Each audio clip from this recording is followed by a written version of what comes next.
Good morning. आज दिल्ली में वो एक ठंड का दौर है, वो काफी तेजी में है। और जो मैक्सिमम टेम्परेचर है वो काफी कम हो गया है। 13 डिग्री सेल्सियस तक मैक्सिमम टेम्परेचर है। मैक्सिमम टेम्परेचर ही एक्चुअली व्यक्ति के जो लोग रहने वाले होते हैं उनको अफेक्ट करता है। मिनिमम टेम्परेचर के टाइम पे जो चाहे 2 डिग्री हो चाहे 3-4 डिग्री हो, उस समय तो आदमी कमरे के अंदर में या रजाई के अंदर में सोया हुआ रहता है, तो उसका ज्यादा इंपॉर्टेंस नहीं रहता है। इसलिए दिल्ली में अभी कड़ाके की ठंड चल रही है। इसका हमें लग रहा है कि धीरे धीरे ये बिहार की तरफ भी जरूर जाएगा। ये अच्छा भी है। ये जनवरी का महीने में ठंड होनी चाहिए, क्योंकि गेहूं के फसल के लिए ये इस तरह का ठंड बहुत जरूरी है। लेकिन ये वीडियो मैं इस ठंड के ऊपर बनाने के लिए नहीं आया हूँ।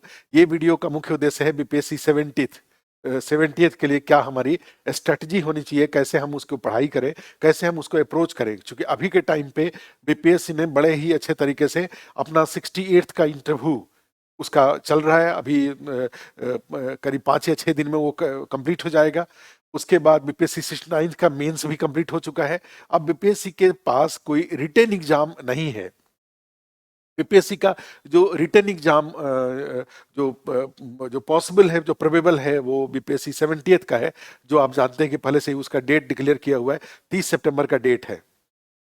उसके बाद जनवरी फर्स्ट वीक में उसका मेंस का।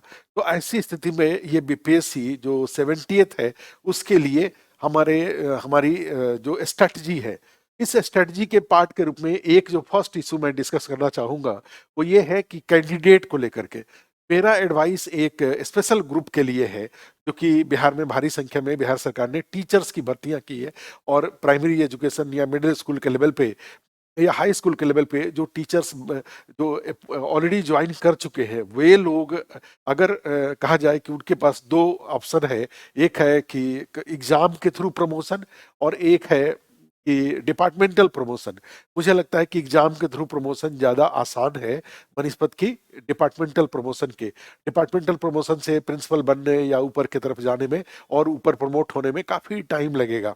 अपने जीवन के 20-25 साल 30 साल, अगर इंपॉर्टेंट 30 इयर्स अगर बचाना चाहते हैं, 25 से 30 साल बचाना चाहते हैं, तो उसके लिए एक बहुत अच्छा जो उपाय है वो उपाय ये है कि बीपीएससी 70th की तैयारी अच्छे से कर ली जाए, और उसको करके फिर पीटी क्वालिफाई करके, मेंस क्वालिफाई करके, इंटरव्यू का अच्छे से दे करके, और फिर फाइनली जा करके जिसके द्वारा रेगुलेटेड है वो खुद रेगुलेटर बन जाए। आज के डेट में जब स्कूल में आपका डॉक्यूमेंट्स वेरिफिकेशन से लेकर के आपको सारे इंस्ट्रक्शन जो दे रहे हैं, वो खुद बनने का ऑप्शन आपके पास है। तो ऐसे लोग जो कि पिछले दिनों में बिहार सरकार के द्वारा विभिन्न भर्तियों से जो अलग अलग जिले में जाकर के, अलग अलग स्कूल में जाकर के, रिमोट एरियाज में जाकर के जो नियुक्ति पाए हैं, वे लोग अगर जब जब भी उनको जो भी थोड़ा बहुत टाइम, क्योंकि अब सरकार ने जैसा हमने नोटिफिकेशन देखा उसमें तो यही आया कि भाई आप बहुत सारे लोग हैं जो ट्यूशन नहीं पढ़ा सकते, अरे जो स्कूल के अलावा कोई काम नहीं कर सकते। लेकिन सरकार का ऐसा कोई नोटिफिकेशन नहीं आया है कि स्कूल के बाद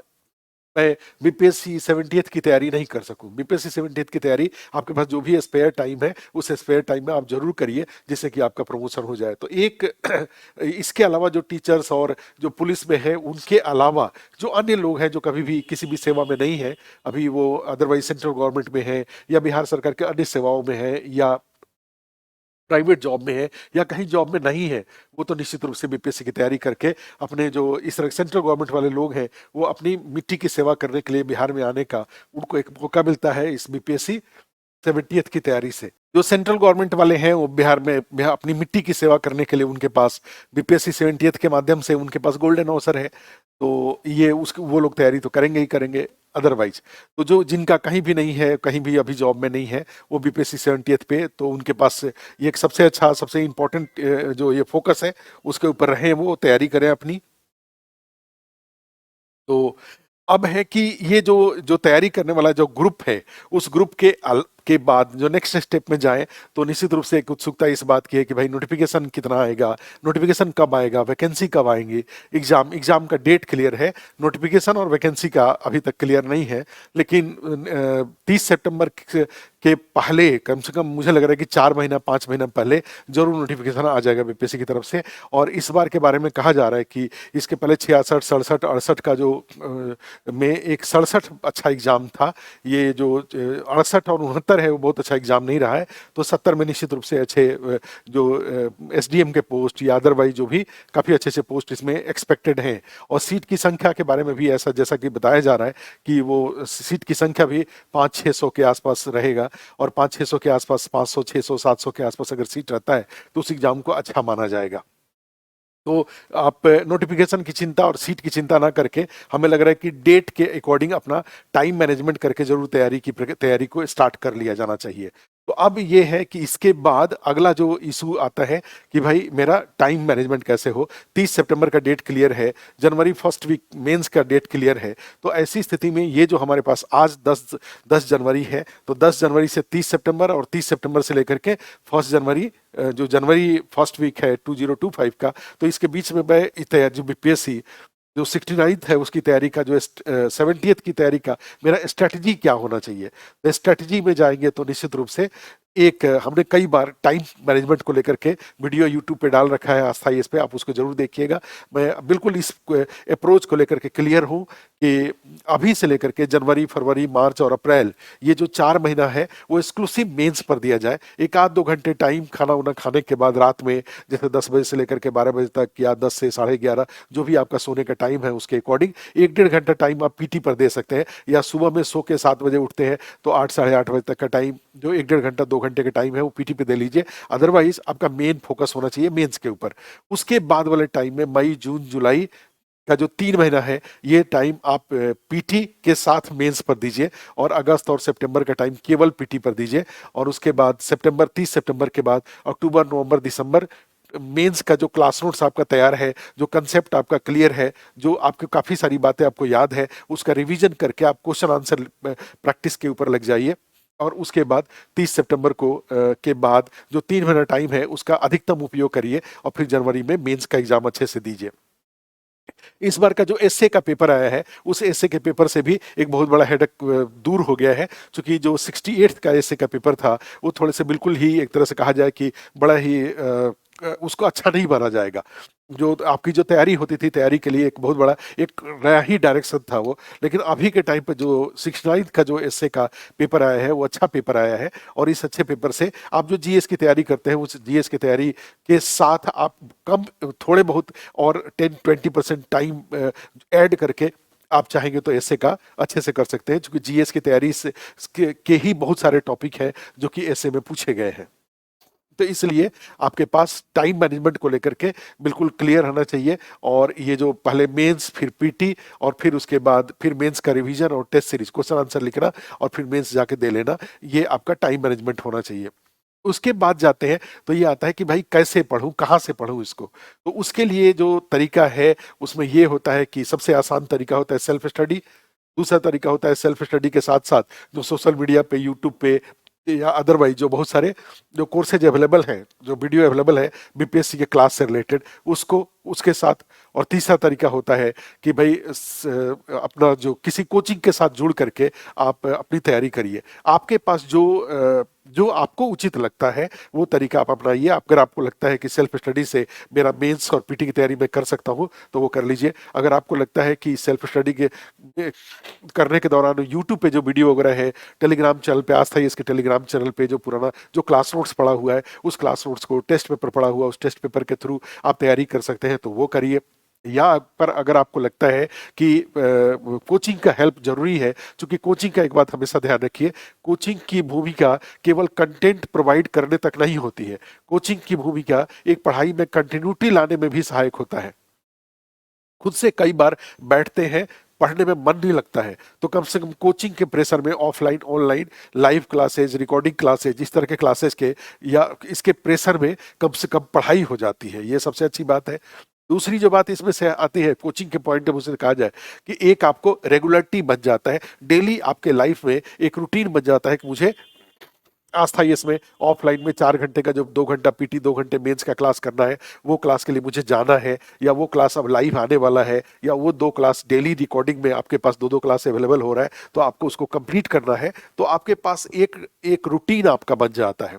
और तीसरा एक इसमें थर्ड जो इसमें पार्ट है वो ये है कि भाई आपको एक माने बिहार के लिए जो बीपीएससी के लिए एक मोमेंटम क्रिएट होता है, एक माइंडसेट प्रिपेयर होता है। जो टीचर आता है तो पढ़ाने के साथ साथ एक आपको मोटिवेट भी करता है कि भाई आपको कैसे बीपीएससी को, जैसे 69th का पेपर आया, मेंस का पेपर आया, उसको देख करके, 69th के पीटी का पेपर था उसको देख करके टीचर कई सारी बातें बताते हैं। और निश्चित रूप से शायद ही कोई टीचर हो जो क्लास में आकर के निगेटिव बातें करता है, पॉजिटिव बातें ही लोग करते हैं। तो इससे आपको एक मोटिवेशन भी मिलता है।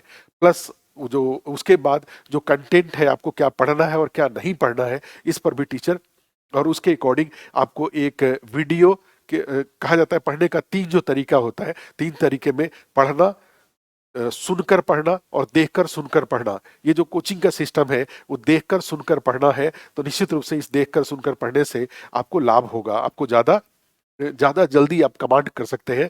और मुझे लगता है कि इतना बड़ा मिशन है, इतने बड़े मिशन में अगर आस्था इसकी बात करूं तो 16 टीचर आस्था इस आपके पीटी और मेंस के मिशन को कंप्लीट कराने में आपके साथ लगे रहेंगे। कोई अदरवाइज कैजुअली एक आध 2 घंटा यूट्यूब से आपको वीडियो से मोटिवेट कर सकता है, लेकिन 16 टीचर अगर आपको करीब 6 महीने 8 महीने आपके पीछे लगे हुए हैं, आपके साथ लगे हुए हैं, डेली 4 घंटे लगे हुए हैं, तो निश्चित रूप से जो अच्छे बच्चे हैं उसको, उनको ये 16 टीचर का जो सपोर्ट होगा वो जरूर अच्छा लगेगा, जरूर उनको हेल्प करेगा। ठीक है, तो मैंने ये कहा कि आपके पास खुद का, आपके पास जो सोशल मीडिया पर जो कंटेंट वगैरह अवेलेबल है, वीडियो अवेलेबल है, उसको हेल्प लेकर के सेल्फ स्टडी करने का, प्लस आस्था ये इसके साथ रख के। यहीं पे एक बात और बोल देना चाहते हैं कि एक बीए वो बिहार एग्रीकल्चर, जो ब्लॉक एग्रीकल्चर ऑफिसर का एक बहुत अच्छा पोस्ट आया हुआ है, क्योंकि बिहार सरकार सरकारी नौकरियां काफी दे रही है। तो उसमें 2 पेपर है, जैसे जीएस का और एग्रीकल्चर का। आस्था इसमें उसके लिए भी कोर्सेज स्टार्ट किया गया है। जीएस का तो जैसा बीपीएससी का है वैसा ही रहेगा। जो एग्रीकल्चर वाला है उसमें एक टीम है, वो टीम आकर के आपको एग्रीकल्चर वाले जो, जिस एग्रीकल्चर वाले सेक्शन से जो क्वेश्चन आएगा उसको पूरा कराने के लिए, उसके लिए भी सेपरेट क्लास स्टार्ट हो रहा है। अब इसमें है कि हमारी तैयारी, जैसे स्ट्रेटजी तो हमने बता दिया कि कैसे कोचिंग का क्या हेल्प है या अदरवाइज। अब है कि इसको कैसे हम अप्रोच कैसे करें। तो अप्रोच करने के लिए आप जानते हैं कि बीपीएससी में टोटल 8 सेक्शन है। पीटी में, बीपीएससी पीटी की ही अगर आज बात करें तो पीटी में टोटल 8 सेक्शंस हैं और इससे 150 क्वेश्चंस आता है। और इस 150 क्वेश्चंस में से जनरल की बात करें तो 91 क्वेश्चंस आपके सही होने चाहिए, तब जाकर के पीटी आप क्वालिफाई कर जाते हैं। अदर कैटेगरी में जाएंगे तो इसी के अनुसार कट ऑफ और कम होता है। ठीक है, तो उसमें जाएंगे तो आउट ऑफ 150 क्वेश्चन 91 क्वेश्चन अगर सही हो जाता है तो आदमी पीटी क्वालिफाई कर जाता है। पीछे के जो ट्रैक है उसके अकॉर्डिंग देखें, लड़कियों के लिए और कम होता है अभी जो पीछे का रहा है। तो उसमें ये जो बीपीएससी पीटी में जो 150 क्वेश्चन जो पूछे जाते हैं वो कहाँ से, किस 8 सेक्शन से पूछे जाते हैं। तो उसमें आप जानते हैं कि एक इंपॉर्टेंट सेक्शन है साइंस का, उसके बाद है history, geography, economy, polity, Bihar special, current affairs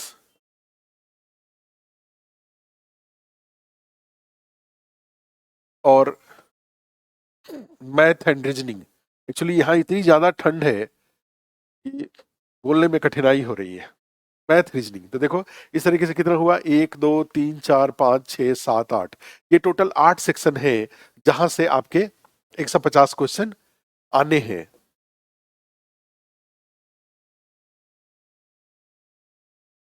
6 7 8। अब मैं यहाँ पे अभी जो, अब इसमें सारे टीचर जो आस्था यस में आते हैं वो अपने अपने सेक्शन का अच्छे से आपको बताते हैं, लेकिन निश्चित रूप से ये जो साइंस वाला सेक्शन है, हिस्ट्री का सेक्शन है, बिहार स्पेशल का सेक्शन है, करंट अफेयर्स का सेक्शन है, ये बड़े ही इंपॉर्टेंट होते हैं। साइंस, हिस्ट्री, बिहार स्पेशल और करंट अफेयर्स बहुत इंपॉर्टेंट होता है। इसके बाद ज्योग्राफी, इसके बाद पॉलिटी, उस मैथ, रीजनिंग और इकोनॉमी, ये सारे सेक्शंस हैं जहां से तो आपको निश्चित रूप से सबसे ज्यादा फोकस, अभी चूंकि क्वेश्चन का पैटर्न बीपीएससी चेंज किया है, पीछे जो 69 का पीटी हुआ था उसमें क्वेश्चन को थोड़े से बीपीएससी का जो पहले जो क्वेश्चन आता था उससे उसका स्टैंडर्ड को उन्होंने बढ़ाया है। तो स्टैंडर्ड को बढ़ाया है तो बढ़े हुए स्टैंडर्ड को ध्यान में रखते हुए आपको साइंस का, आपको हिस्ट्री का, आपको बिहार स्पेशल का, आपको करंट अफेयर्स के, ये 4 सेक्शन का। उसके बाद फिर ज्योग्राफी का, पॉलिटी का, इकोनॉमी का और मैथ रीजनिंग पर फोकस करने चाहिए। ठीक है, टोटल 150 है, 150 क्वेश्चन है के पेपर आता है। 91 क्वेश्चन, 91-92 कटअप जाता है। तो 91-92 जो कटअप 2 बार का, पीछे 2 बार का कटअप 68 का और 69 का यही गया हुआ है। तो इस बात को ध्यान में अगर रखें तो सोचो 2 तरीके से हुआ। एक हुआ कि 91 कटअप जा रहा है और दूसरा हुआ कि 150 में 59 क्वेश्चन अगर आप छोड़ देते हैं जो आपको नहीं आता है, तब भी आप पीटी क्वालिफाई कर रहे हैं। माने 1/3 से ज्यादा क्वेश्चन अगर आप छोड़ देते हैं तब भी पीटी क्वालिफाई कर रहे हैं। इसका सीधा मीनिंग हुआ कि ये जो सारे सेक्शन जो मैं दिखा रहा हूं, इसका जो हॉरिजेंटल और वर्टिकल, अगर 2/3 भी हॉरिजेंटल का सिलेबस का 2/3 हॉरिजेंटल और गहराई भी अगर 2/3 ही कवर करते हैं, पूरी गहराई तक अगर कंटेंट में नहीं जाते हैं और चौड़ाई में भी सारे ओर छोर को नहीं पकड़ते हैं, तब भी आप आराम से पीटी क्वालिफाई कर जाएंगे। 150 में 91 कटअप का मतलब हुआ कि आप चाहें तो 50 क्वेश्चन को छोड़ दें, ठीक है, गलत मत करें, छोड़ दें जो आपको नहीं आता है, तब भी आप आराम से पीटी क्वालिफाई कर रहे हैं। इसका फिर ये मीनिंग हुआ कि ये जो सारे सेक्शन है, इसमें सारी बातें जानना जरूरी नहीं है।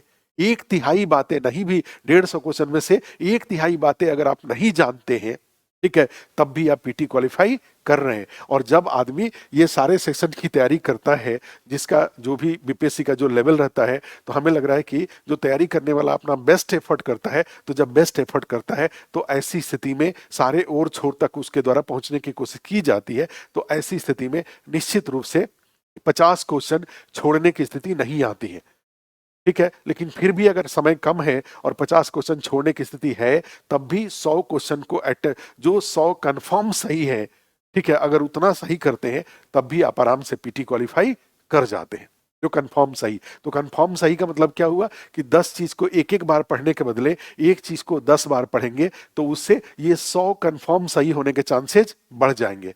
10 चीज को एक एक बार पढ़ेंगे तो अनुमान होगा, एक चीज को 10 बार पढ़ेंगे तो ज्ञान होगा, और एक चीज को 10 बार पढ़ेंगे तो ज्ञान होगा। और इस ज्ञान से इस 150 क्वेश्चन में से 100 प्रश्न सही होना मुश्किल नहीं है।